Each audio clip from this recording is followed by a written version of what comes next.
animals or cannabis, and that's just not how they want their tax dollars used. And of course, there is the corresponding argument that we'd also like to generate some tax revenue if we could, much as that was one of the winning arguments in the repeal of alcohol prohibition.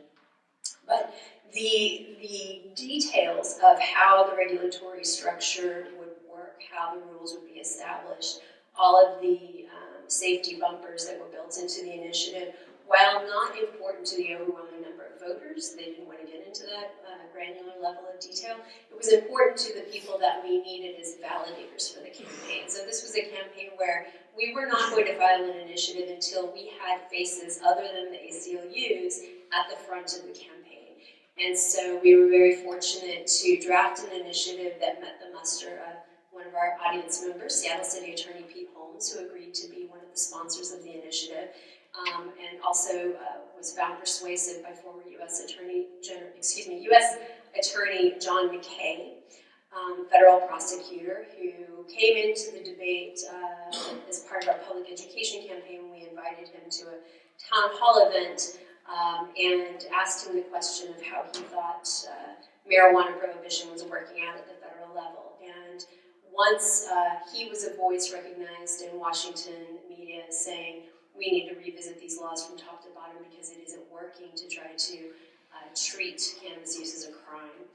That really started to elevate the issue so that at least more of the opinion leaders, the people whose voices would make a difference to voters and give them that level of comfort to say, yes, there are responsible people that are going to work out the details about how this law will actually be implemented, was a critical component to the campaign. Thank you, Allison. So why don't we get now into specific ballot initiatives? When the three of you look around the country, and I'll go to each one of you on this, I'll start with you, Jeff, and just work our way down. Where do you think initiatives of what states are most likely to win, and where do you think they're most likely to lose? Boy, and that's that top line question I think is very difficult to say. I think a lot would have to fall back, and I really do think it depends largely on how well organized and funded the No campaign is. If there is no campaign, it is. I mean, it's like having a boxing match with only one fighter in the ring. I mean, the outcome is generally, fairly preordained. It's really going to depend a lot on that. Well, what states do you see as likely to mount a significant no campaign, if any? I mean, you already see one in Massachusetts that launched a couple of days ago, I think on Thursday, that has the backing of both the Republican governor and the very liberal Democratic Attorney General and the mayor of Boston. I think that's going to be a very serious contender. There should be an organized campaign in California as well. They've been through this before in 2010, so it wouldn't surprise me to see the same thing take place in 2016. Nevada and Arizona, there is activity. Now the big question is will they raise enough money to be to sort of be a force or not? And who gives money? I mean, that's a good question. I mean, we have a C4 arm, but we're primarily a C3, and so these are not. I mean, if Rob were here, I'd say we're not like a marijuana policy project in the sense they're not our campaigns.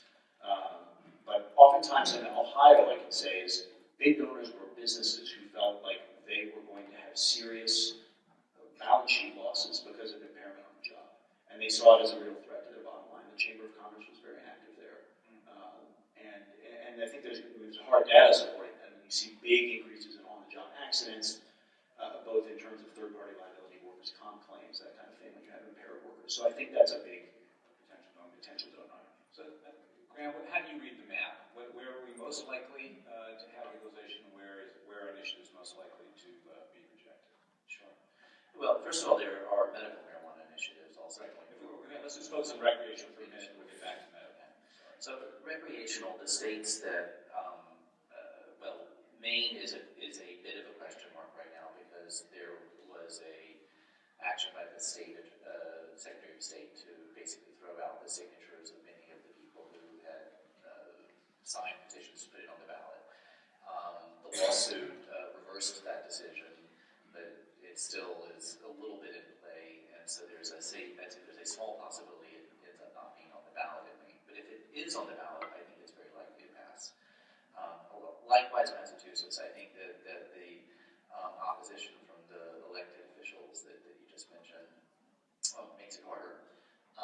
But in terms of the level of support in both of those states, it's quite robust. And the other thing too, and just in terms of how opposition campaigns would play out in both of those states and California,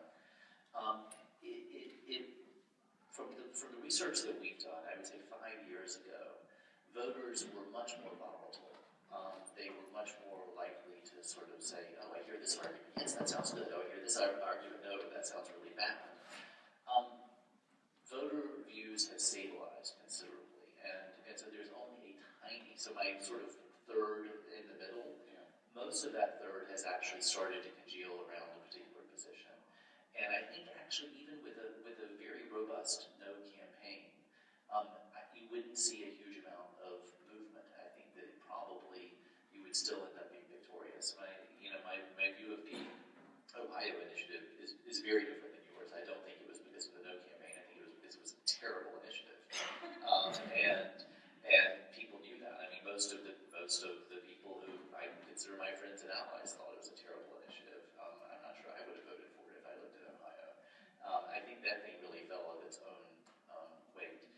To continue across the map, California looks to be in very good shape. The polling there is very, very positive. Like what? What's the?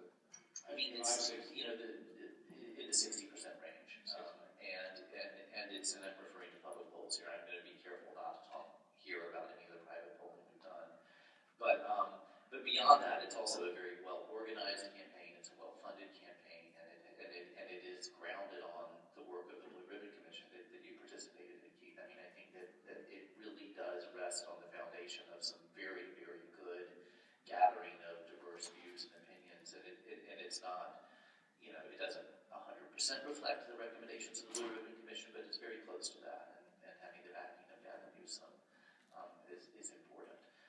Nevada and Arizona, I think I know less about those, and if Rob's train gets in here on time, he can talk about those. My impression is that the demographics of those states are very different than any of the ones I've mentioned so far. I think that they are in some ways more like Alaska, which they voted legalized, but victory there is going to depend on having a pretty solid support among libertarians, and without having as much of a sort of Democratic, liberal or progressive base to rely on. But my prediction is I think legalization is going to pass in all of the states I just named. The one other state that is potentially in play is Michigan. There are two efforts there to gather signatures and get it onto the ballot for 2016. My guess is they're going to come up short, but they're still talking talk of and even making steps towards qualifying. And if it does qualify in Michigan, I think it would have some good prospect of winning. Thank you. Allison, how do you see the map? So it's been a while since I've been focused specifically on cannabis legalization, and with the shift in focus to over-incarceration more generally, I've also seen a geographic shift in my focus and looking more at the South. The question about what states are likely to go depends in large part on who has statewide ballot initiatives as an option in their state, and you don't see very many states in the South that have that as an option. What I will say from the public opinion research that we've done about voter attitudes about the criminal justice system in general is that I would think that the South, with some focused attention, would be a place ripe for legislative moves toward decriminalization. We've seen support in the high 80s and 90s for ideas that drug addicts generally should not be incarcerated, and that there should be more resources available for treatment, both mental health treatment and substance abuse treatment.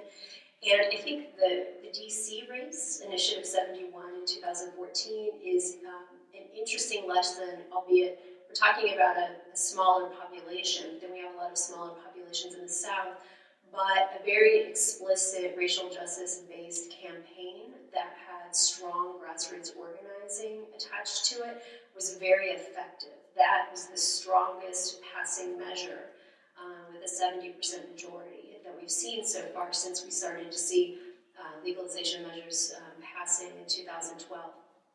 Finally, I'll just throw in my comment about Ohio. I don't think it was either the opposition campaign or the nature of the initiative itself, except for the fact that it allowed the Attorney General to put the word monopoly on the ballot, and the ballot title, the description of it. And because voters aren't paying that much attention to the meat of these measures, what you see in the voter materials is really heavily influential on your vote. And so you had issue 2 and issue 3 right next to each other, one calling the marijuana legalization a monopoly and the other saying we shouldn't put monopolies in the Constitution. And I think that pretty much makes your case for you for just about anybody, regardless of how you feel about marijuana. Plus the fact that, of course, you've got a 2015 voter turnout, which is very different from either a presidential election or an off-year even number. Right, yeah. So all those kids who landed on Boardwalk with a big hotel have a negative reaction to that word. It probably doesn't hold well monopoly. Yeah, to 2015, I want to bring up this other point. So, and by the way, you can send questions to that number there, and Jesse is processing. And one that came through is relevant to this point about these 3 groups of people: is who turns out in different elections. I think it's hard to overlook the fact that 2010, California's legalization lost. 2015, Ohio's lost. But your initiative passed in 2012. We're coming up on 2016. I think anybody who follows politics knows the makeup of the electorate is wildly different in America and what we would, some of you might call by-election, that are off-year elections. Far more turnout of people of color, far more turnout of young people. Does that shift this equation of the 3/3? Are the people who are sort of for it no matter what going to come out more in 2016? Do you see that? Let me ask you, Jeff. Is it very challenging? No, I would comment mainly on the Ohio. And I wish I had the numbers in front of me because it would help me be a little bit more concrete. But turnout in that cycle there, in that particular election, was unusually high. I just want to welcome Rob Campia to the stage. Glad to have you here, Rob. Rob is the founding executive director of Marijuana Policy Project, and he's worked on legalization initiatives in a number of states, including, if I remember right, Alaska and Oregon. Am I right? Alaska and Colorado. Alaska and Colorado.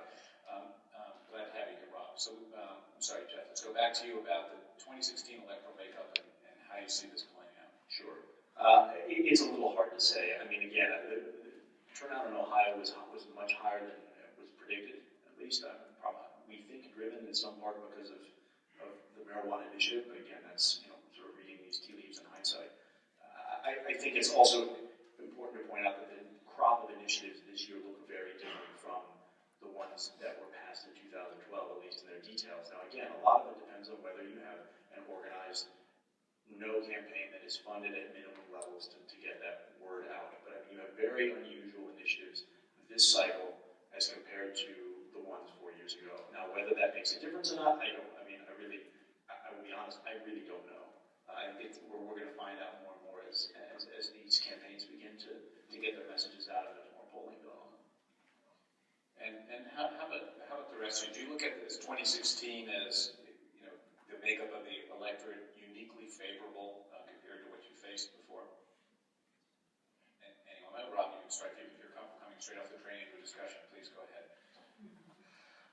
Thanks. Sorry I'm late again. Track government subsidized program. I don't really think that 2016 is unique in terms of voter turnout. I would say that it will probably just be analogous to other presidential turnout models. And so in that way, no matter, even if a particular state has a low turnout for the average presidential election, it would still be much higher than what happened in Ohio last year. An odd year election is going to have a low turnout no matter what your get out the vote operation is. So 2016 will be wonderful for a lot of our marijuana initiatives because we're going to automatically get a high turnout across the board. Right.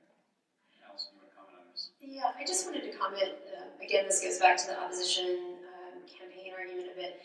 Alaska's measure too, and Rob is in a better position to talk about this, but it, I think, had a fairly sizable opposition campaign compared to some of the other marijuana legalization campaigns, and it felt like, anyway, from the outside, that it got a fair amount of attention in the press, and it's also a state that I know that the high rates of alcohol abuse among the Native American population regulations was a concern that was played up in national media, and it was an off year, not an odd off year, but it still came in with 53% of the vote, and so it feels to me like Alaska is one of those cases that sort of, I think, makes Graham's case again, that this is really an inevitability issue, and as long as your measure isn't quite as problematic and doesn't open the kinds of doors that Ohio did for its own attacks on itself, I think any year is ripe now for moving legalization forward. So something that happened in California in 2010 was that the ballot initiative to legalize was polling reasonably well, and the state legislature decriminalized marijuana, and when Governor Schwarzenegger signed it, he said he was doing this in part to take the air out of the initiative. Now, do you see any legislators having that same reaction now, saying, wow, I may not want to do this, but this is going to happen in my state, I want to get in the game and do something I can control more, or it's more to my policy preferences? Anyone see anything like that going on? Well, I mean, what you described in California in 2010, it's accurate that law passed and that was the motivation for the governor. It didn't have an impact on the voters. We did a lot of research before, during, and after the election. The voters didn't know that happened, and that certainly didn't influence their decision about it. We could talk some about what did, but it wasn't that. And so I would kind of turn your question a little bit sideways, which is just to say that I think that politicians are becoming increasingly comfortable with the idea of reforming marijuana laws. And I'm going to leave Rob to talk about Vermont and sort of, and other states too. Hawaii is the one I will talk about because I've been doing some work there. And then more generally, sort of federal electeds.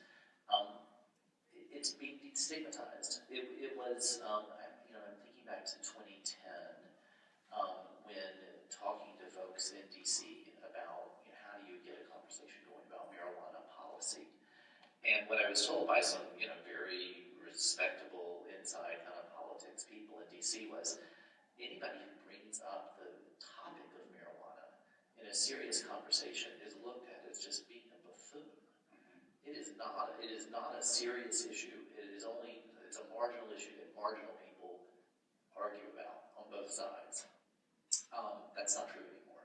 I think that whether you are pro or anti a particular reform, I think you're now part of a very serious conversation that serious people are having. And that then creates a space for legislators to do things not like the California stunt of trying to take wind out of an election, but actually doing their job and trying to come up with good policies and enacting them. And that's happening. And I know our topic today is ballot initiatives, but certainly in the legislative side, I think you're going to see different forms of marijuana legalization take place over the next 5 years.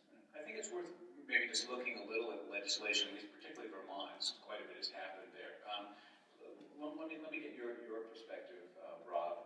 What do you see going on in Vermont, and do you think they will pull the trigger on this? So in Vermont, I don't know if you've covered this yet, but the state Senate passed a legalization bill, and the first House committee gutted it, the second House committee approved it, but it's still not legalization. It's more like a DC home grow, and possession is legal. So that's sort of where it's sitting at in the House right now. That has to go through another committee or two in the House, and then the House and the Senate will reconcile in a conference committee. So our desire is to see something come out of the House. Obviously, legalization is the desire, but it might be a watered-down legalization bill. But something coming out of the House is important because we'd like the House and the Senate to have the opportunity to talk about their competing models and hopefully give birth to something that is, in fact, legalization. In Vermont, we're in a better position than we are in most states, because in a lot of states where the outsiders who are coming in and either begging or hammering government officials to do the right thing, whereas in Vermont, most of the government officials are, in fact, on our side. So the governor, Peter Shumlin, is a Democrat. For the first time, I think, in the history of the country, a sitting governor included marijuana legalization in the State of the State address. So he included legalization as a priority earlier this year. This is his last year in office. So we are cautiously optimistic that we're going to pass something that looks like a legalization law in Vermont, and if it happens, it would happen in the next 2 months. And if not, then we have to start over again in January, not only with the new legislative session, but with the new governor. And what are the motivations that you see among those legislators who are trying to do this? The primary motivator is that they all know that prohibition doesn't work. And so now that they're seeing across the country other states acknowledging that prohibition doesn't work and making a buck off of it, the legislators in Vermont, I think, without any real conversation, have come to the conclusion that marijuana prohibition clearly does not prevent people from using marijuana. It certainly doesn't prevent young people from using marijuana, which was exactly the whole point of prohibition in the first place. And so once you acknowledge it, and now that you get a chance to see the models working in real life in Colorado and Washington State, then it's not too far of a leap to then try to do your own thing in Vermont. So Vermont is still looking pretty good, but not as good as it was a month or two ago. And then Rhode Island will be either first or second in line with regard to legalization through the state legislature. Jeff, has your organization been working in Vermont? Yes. So We're in touch with the folks there. I mean, the C4 has been involved a little bit. I mean, sort of on the not a major funder, obviously, on the other side, like Rob's organization. But yes, we're obviously following very closely. Do you think it's going to? They're going to legalize this? We're sort of, I'd say cautiously optimistic, but on the other side of the issue. But of course, probably wouldn't expect anything else. But yes, we can see the House process basically is not being favorable to that bill. Of course, what happens with the next state administration is anybody's guess as well. But I would say you may see some type of very watered down bill. I would even say that the DC model is unlikely, but it's possible. Anything's possible.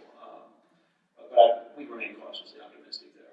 Would you ever get to a point as an organization of advising a legislator about a state, it's going to pass by initiative anyway, and initiatives are irrevocable. You'd be better off to legalize on your own terms, and then you can go back and tweak it like you can other legislation.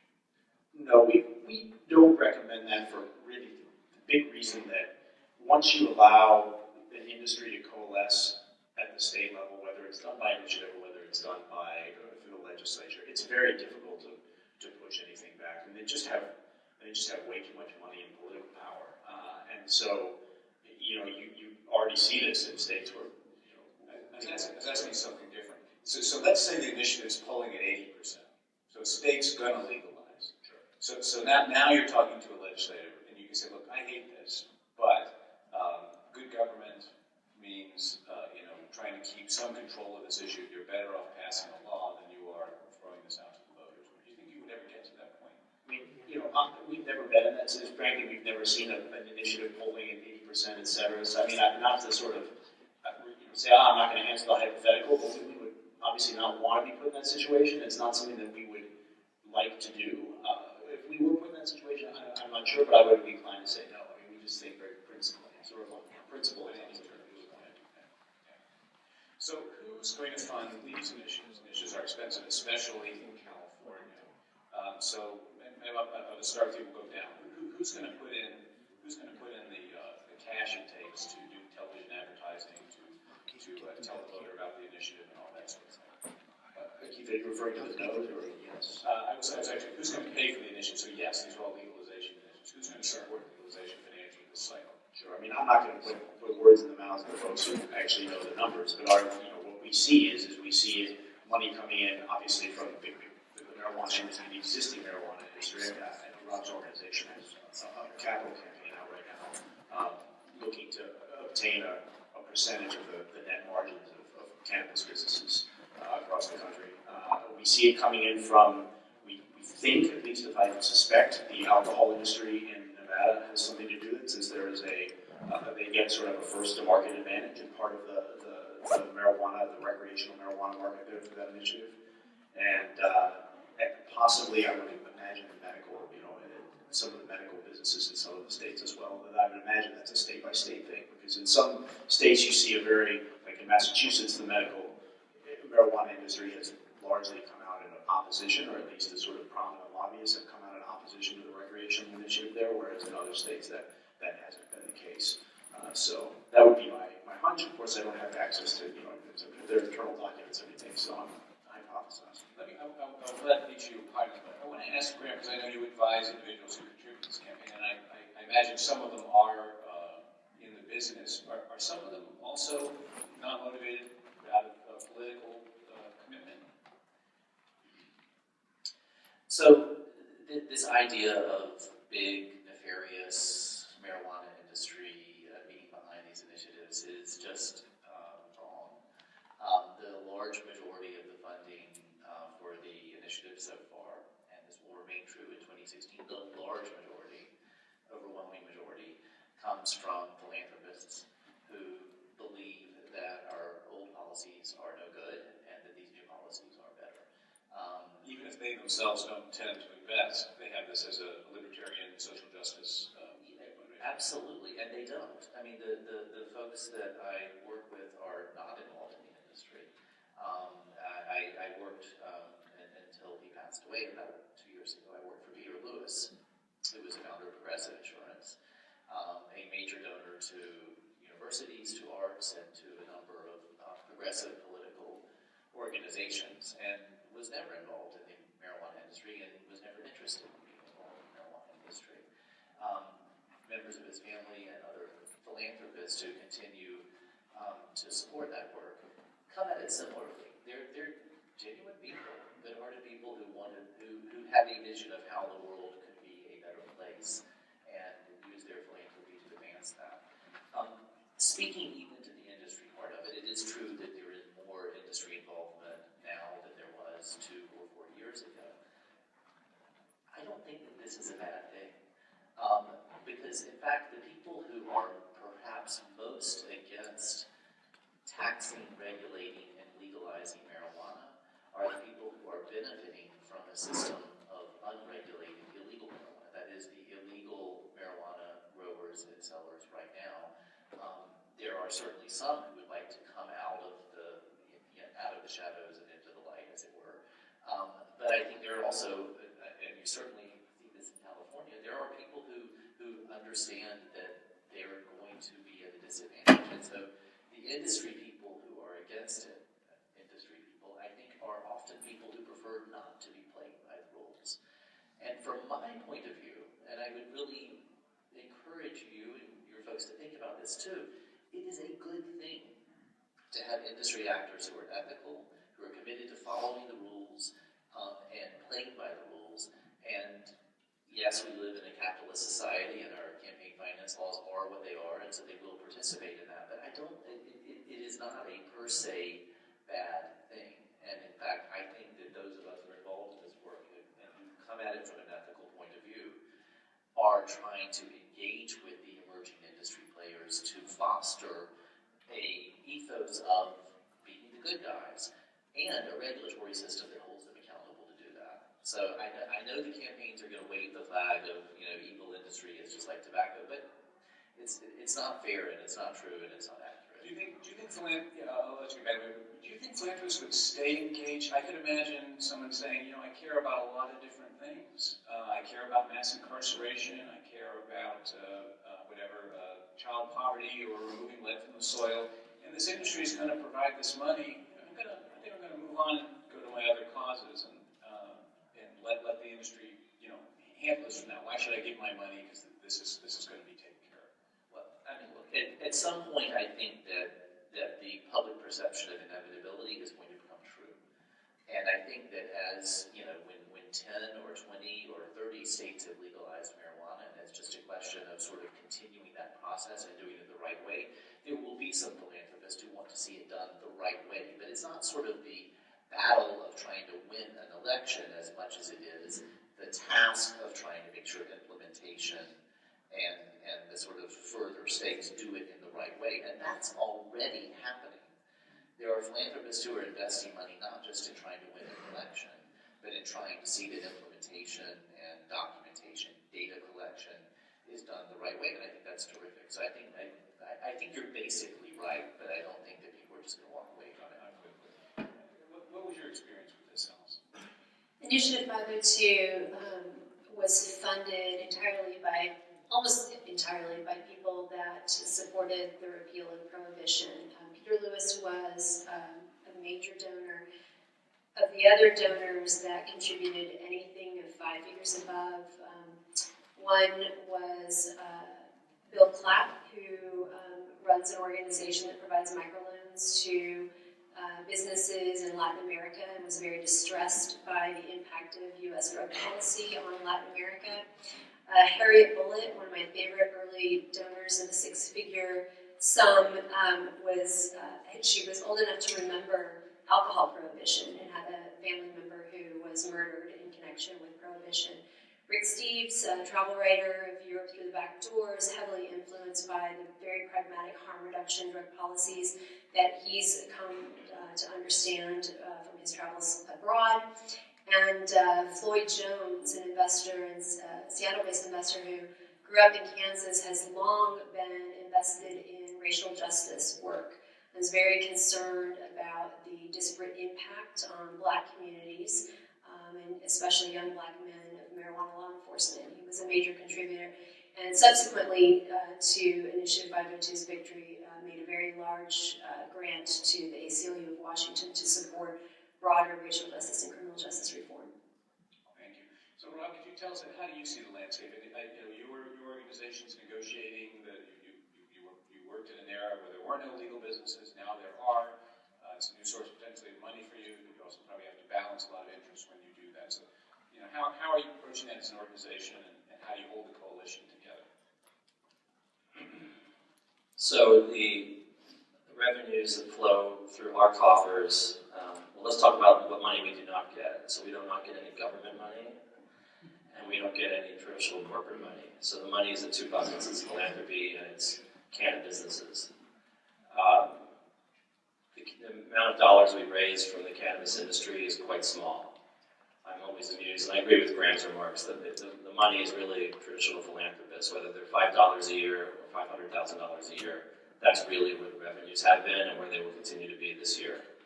To give you some perspective, in Colorado, which already had a mammoth medical marijuana industry in place in 2011 and 2012, when I was spending my time in Colorado trying to shake people down, when all said and done, all my blood, sweat, and tears, and staying at the Comfort Inn downtown Denver, we raised less than 5% of our budget from Colorado cannabis businesses. Less than 5%, which I guess means that I'm not a good fundraiser. So it just wasn't there. Now, last year, our total budget was 10% cannabis businesses and 90% philanthropists. So that's sort of the broad overview. Now, looking at these particular elections this year, it'll depend on the state. So the number of dollars for the Arizona campaign will be a very large number of dollars from the industry there, just because I was able, with a team of people, to be able to negotiate a partnership in Arizona, where it's some philanthropic money and some cannabis business money. So Arizona is an area where the folks in the medical marijuana industry are stepping up to the plate. But then in other states like Maine, the number of dollars from the industry will be close to zero. It will be $10,000 or $15,000 or some small number. So it kind of depends on the state, and related to that, it depends on how mature the medical marijuana market is in that state as of today. And do you find any of your traditional donors, I think of when I go up to Humboldt County, the descendants of the hippies, pretty anti-materialistic, pot enthusiasts who've always favored legalization, but they're kind of uncomfortable with capitalism, I guess you'd say. Do you find any of them saying, hey, don't take money from them, keep it real, Rob, do you get that at all? Yes. And I say, all right, well, while we're being real, how much money have you donated and how much money are you willing to donate? And the answers are 0 and 0. And then I say, therefore, I don't care what you have to say. You've already taken yourself out of the conversation. Now, if these folks in Humboldt County and other counties were willing to donate money and sit at the table and be players, we would certainly embrace them and build a coalition. But most people who use marijuana and most people who grow and most people who sell in the illegal market, 99.9% of them actually are not participating financially or otherwise. Which, by the way, is not necessarily special, because 99% of the entire American people aren't participating, right? So it's only the people who care passionately, either because of money or because of philanthropy and civil liberties and racial justice, only the people who care passionately donate. So the marijuana issue is actually no different from other issues. Thanks. So Jeff, you wanted to comment a bit about this issue and about the influence of, what you perceive as the influence of the corporate donation changing this round of initiatives. What specifically would you point to say these initiatives are different because of this new money? I mean, I think Arizona is actually a great example. I mean, if you look at the way the bill is written, or the initiative is written, it creates an oversight, a sort of a policy oversight for it. It gives, of the 9 seats that are there, 4 of them must, by law, be occupied by people with an equity interest in a marijuana business. Now, that is very unusual. I mean, even for, again, somebody who's seen a lot of unusual political activity. And I think it just from the casual observer, it reflects a very strong industry hand. Because the corporate block on that board will always be 1 vote away from a majority of that board.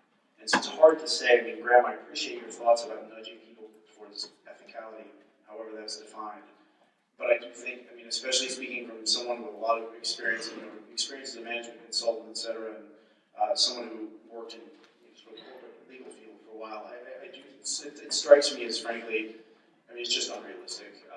Businesses that are accountable to their equity holders, in general, they have to be accountable to their equity holders. And the equity holders, and this isn't this is a morally neutral thing.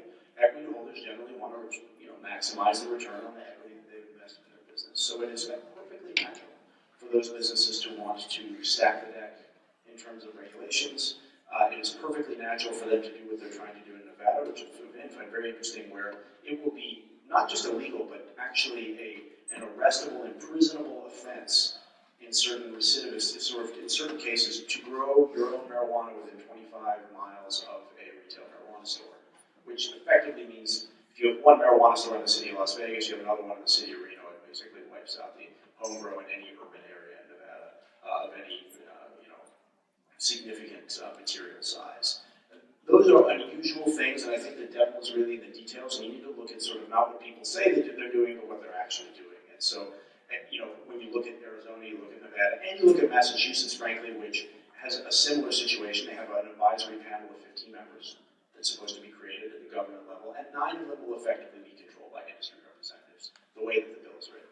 Now, again, it makes perfect sense if you're putting money on the table, that you want that sort of return on investment, and you want a bill that's going to help you.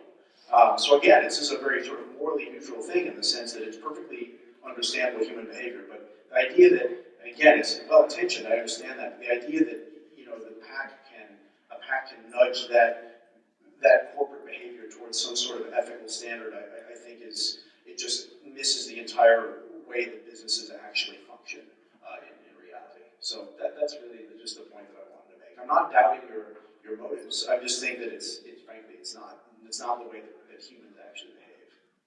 So I want to get to the medical issues, but I want to give a chance to rebuttal. Are any of you working on Nevada or Arizona can comment and respond? Is your group working on that, Rob? You want to just give your view on what Jeff just said? Those specific things, please. You want me to specifically Nevada and Arizona? Yeah. Do you consider that accurate? The rule against home growing within 25 miles of a residence, the control of the industry by industry players, basically. Well, we drafted both of those initiatives, so I can definitely speak in the first person about this. So in Nevada, I thought it was interesting your comment just now because you were sort of trying to portray the lack of home grow as a bad thing. Because somehow it gives the industry a leg up, when in fact, one of the reasons that we included such restrictions against home grow is that we were trying to appeal to folks on your side of the aisle who are scared of people growing plants. So that was actually a compromise we did in order to get in line with mainstream voters in Nevada.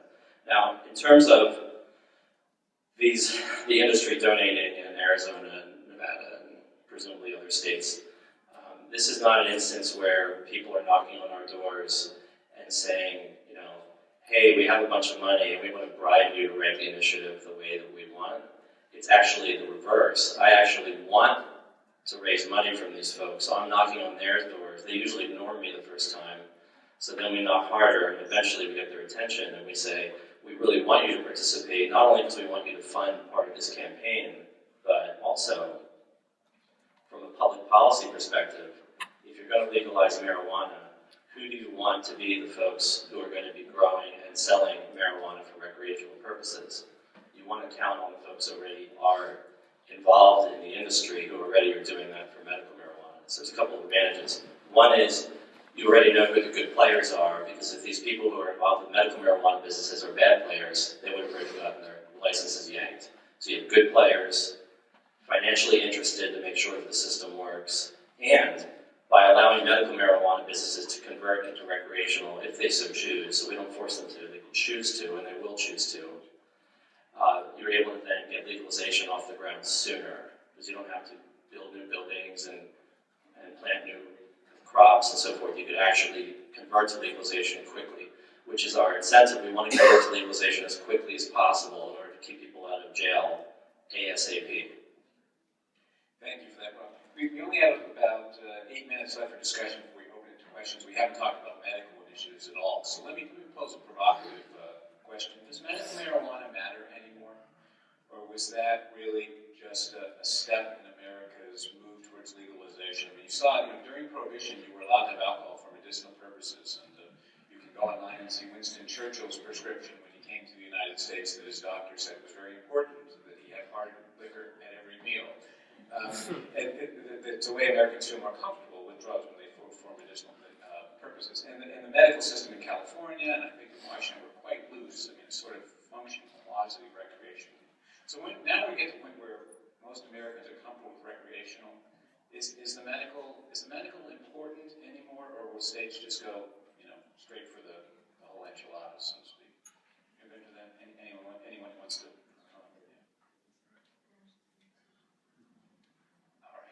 I'll take that one. Yeah, medical marijuana remains important. It is legitimately. I mean, what you said that it is sort of, in California certainly there are plenty of people who are not in any sense seriously ill, who are using the medical marijuana system as a way to avoid getting into legal trouble, and who could blame them for doing that? And that's the way that law was written back in 1996. But where we will be in fairly short order is medical marijuana will be legal throughout the United States. It's going to pass this year in Florida, probably in Missouri and Arkansas. I mean, if those states have a majority of voters enacting a medical marijuana initiative, then it's just a matter of time before it's everywhere else. And there's an 80% plus support among voters nationwide. But as legalization then proceeds, I think what you're going to find is that the medical system will sort of shrink to serve the people who really do have, unusual and specific needs for marijuana as medicine. And at the same time, as the ban on research or restrictions on research are lifted, we're going to know a lot more about the specifics of marijuana as medicine. So the medical marijuana is not going to go away, but I think it will take a place that is sort of specific and in some ways circumscribed as legalization proceeds. Anyone disagree with that? Do you see that as a new? No, I agree with Graham. I'll reflect on that. Medical marijuana is alive for a couple of reasons, and I don't know if it was noted earlier, but the governor of Pennsylvania is signing the medical marijuana bill today. So Pennsylvania, as of today, is the 24th state to legalize medical marijuana. So that's wonderful news. So why is medical marijuana still relevant? Well, if you look at the states that are currently debating serious medical marijuana bills, Louisiana is currently in play. Nebraska came close but failed. Utah came close but failed. These are states where legalization isn't even a twinkle in someone's eye. And so, if it's a choice between doing nothing or at least getting the second dime off the battlefield, then we're going to work on getting the second dime off the battlefield. And luckily for us, medical marijuana has a higher level of public support than most politicians who have to vote on it. So when we're in the legislatures in these states, we can actually hold up the polls and say one way to make yourself more popular going into this coming election is to vote for medical marijuana, because medical marijuana is as popular as public parks in some places. So yes, it is still alive. However, what we really want is to pass legalization in Nebraska, but we're not even close to that. And so it's not even worth having that discussion. We want to at least accomplish something something useful to keep some people out of jail. Thanks, Rob. I'll give you the last word on medical. Sure.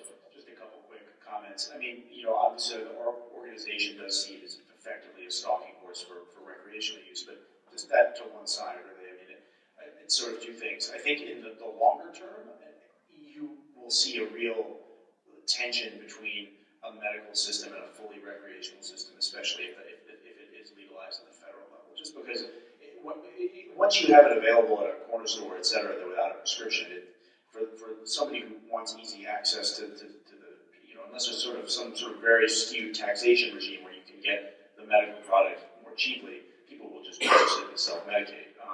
But secondly, I think the big question mark for me, at least personally, is what happens if there is a federal rescheduling that changes marijuana's designation under the Controlled Substances Act. And I think that right now the FDA has stayed out of this because as a Schedule I drug, they see it as, well, it's DEA's job, and we're not really going to exercise any type of real meaningful enforcement over it. If it is rescheduled, and this I'm not saying, I mean, we oppose rescheduling because we think it's, again, the components of marijuana may have medicinal value, but we don't see the whole plant as medicine. But that having been said, were it to be rescheduled, it's really unclear what the FDA's oversight role would be and where it would end up in terms of an actual business and what it would mean, I think, not only for the medical market, but frankly for the recreational market as well. Because the FDA is saying, look, marijuana is a Schedule II drug, but you have to go through this approval process, et cetera, otherwise we're coming after you. Where does it leave the non-medical uses? So I don't pretend to have the answer to that question, but I think it's a big open sort of issue right now. Thank you. Let's thank our panel. Really terrific.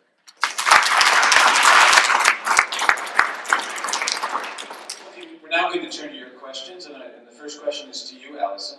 How can advocates work to ensure that restorative justice is written into marijuana legalization initiatives? Wow, that's a great question. I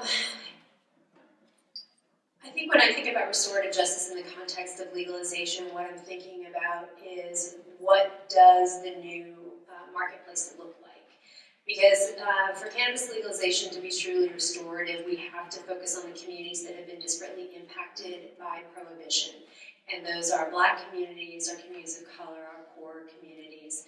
And so what I would love to see, and it's interesting listening to Graham and Rob talk a bit about the fact that it is still the philanthropists that are carrying the water in this movement, is perhaps what's needed now is for a sector of those philanthropists to actually engage more proactively with the implementation side, not just in the research and evaluation piece of cannabis and what cannabis legalization could look like and usage rates, etc., but specifically to grapple with the questions that Graham has posed for us is it possible to have a socially responsible cannabis industry? Can this industry look different than alcohol did rolling out? It certainly will by definition, because the repeal of alcohol prohibition was a completely different experience, right, than the repeal of cannabis prohibition. We had a ready-made market that just pulled the sheets off of its factory equipment to roll alcohol back out again. We're starting from scratch with cannabis, and we could do something different. With the overlay of federal prohibition and what that means in terms of access to capital and financing, what would it look like for California, which is minority-majority state, where there may be more attention being paid to what socially equitable, environmentally equitable cannabis policy could look like? What would it look like for philanthropists there to create some sort of funding mechanism, some sort of small business mentorship, something to reach into communities that have been disparately impacted by cannabis prohibition and say, we're here to give you a leg up because this is why we wanted to legalize cannabis, and therefore we're going to follow through and make sure that those that suffered disproportionately from prohibition may have an opportunity, at least a disproportionate opportunity to benefit from legalization. That to me would be restorative. Thank you. Next question from our host. We are lucky to be in New York State, and someone wants to know, will you please report on the state of marijuana legalization in New York State? There's no answer and answer. Is anything happening? I'm one of the least qualified people to talk about that. I mean, I could wing it. Can you ask me about any state other than that? If no one knows, we'll have to, that's okay. So we have another question here. It's an interesting one. Party affiliation. To the whole panel, does the party affiliation of the operatives running a given initiative campaign affect the nature or success of the campaign, and if so, how? It can, but in my opinion, it totally depends on the landscape of whatever election happens to be in, what other things are on the ballot, what party happens to be in power, where the fundraisers are, and sort of the major donors happen to be. At least, I really, yes, it does, and it can, but I don't think there's a good formula, at least not, in my more practical eyes, to say, well, in these circumstances, yes, and in these circumstances, no. I mean, just real quickly, it's much less than one might think. Party matters much less than you would think. There are plenty of Republicans. All the demographic slices. I mean, yes, you're better off with left-leaning voters. Yes, you're better off with younger voters. You're better off with men than women. That's generally true. But there are huge numbers of supporters of marijuana reform who are on the other side of each other's demise.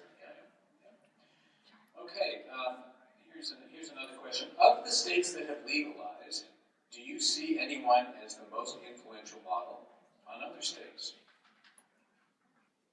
Are people looking to Washington, Allison? Are you getting a lot of calls saying we want to be like Washington, or are you getting people saying, no, we really want to be like Colorado? It really depends who's on the other end of the line.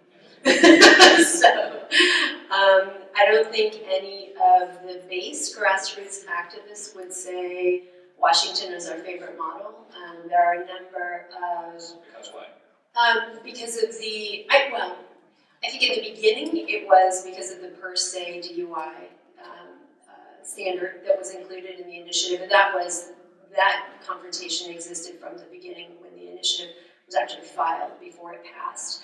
My hope now is that some of the fears about the impact of inclusion of that provision have been assuaged as we've actually seen DUI filings decrease in the state of Washington. We have not seen a spike in cannabis-related DUI offenses, but that is still an unanswered question in terms of what the impact of that has actually been. The tight regulatory structure, I think, just shapes anti-authoritarian marijuana activists. The fact that it did not include home grow, and Colorado's measure did, and they passed at the same time. So we had been more cautious on that because our polling had told us that home grow would be opposed by a majority of Washington voters. It may not have been. It may have been very well something that we could have included, and voters simply wouldn't have cared that much about that issue. But we were very concerned at that time about inoculating against potential opposition from the folks at SAM, who apparently have taken a different position on home grow now. And I think now the biggest tension that we're dealing with is operationalizing a vibrant market in the face of provisions that were put in the initiative to decrease the likelihood of concentration of control over the market in a few hands. So Initiative 502 required the regulatory agency, our Washington State Liquor and Cannabis Board, now used to be Liquor Control Board, to determine how many licenses would be distributed and how to make sure that there was an adequate supply on a per county basis. And we also prohibited vertical integration. The misstep, I think, in implementation by LCB was to use a lottery for licensing the retail outlets. What happened is that the winners of the lottery, many of them sat on their golden tickets thinking they could flip them.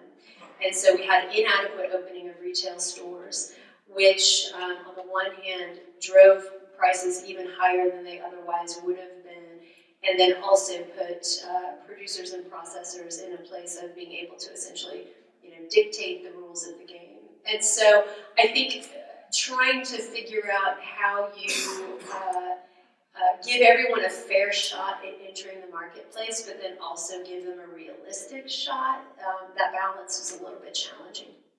I'm going to ask this question to you, Jeff.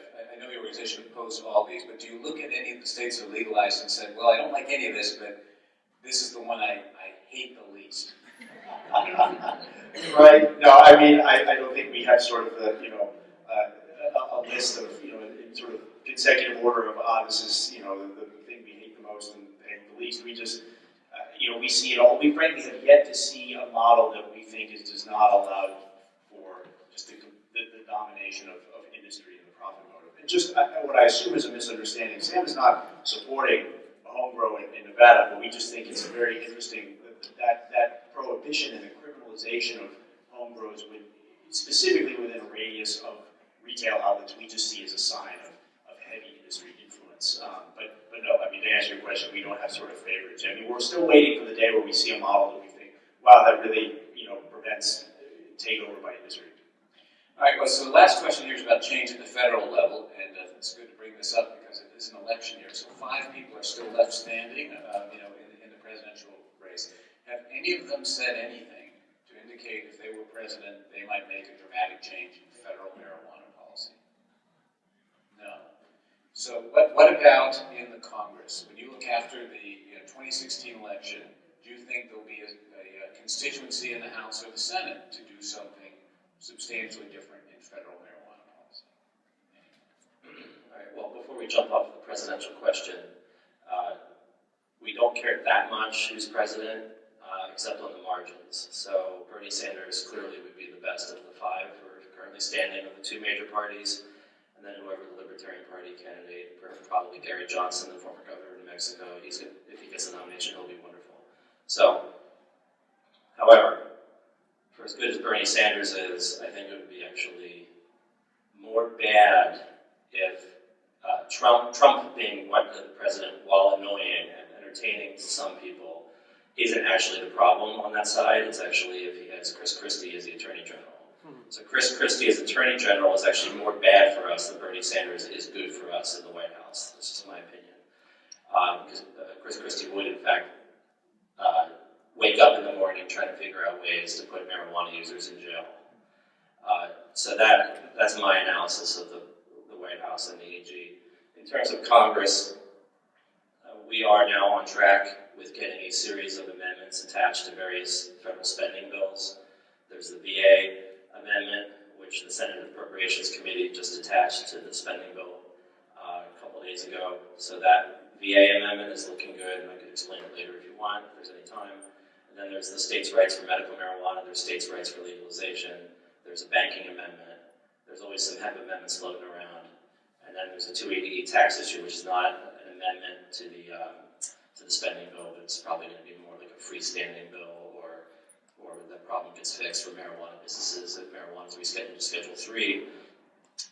So that's our focus right now on the federal level. But one thing I will say, and this kind of a lot of people missed this when it happened, is that we came 9 votes short of passing states' rights for legalization, attaching that to the Justice Department spending bill. 9 votes on the House floor in a House that's quite Republican. And so even if we just pick up Democrats, because there's more than 9 who voted the wrong way, if we just pick up 9 of them, we win on the House floor. That's a big deal, because what that would mean is that the federal government, specifically the Justice Department, cannot spend any taxpayer money to interfere with any state marijuana laws, not just medical, but any state marijuana laws for 1 year. That is a big deal if we can pass that. I think if the House Speaker actually is able to impose some kind of regular order with the spending bills, which was his sole purpose, I think, his sole campaign promise, and it looks like he might fail. But if he's able to do that, I bet you we win some up and down votes on the House floor in the next few months. Very interesting. All right, please join me in thanking this terrific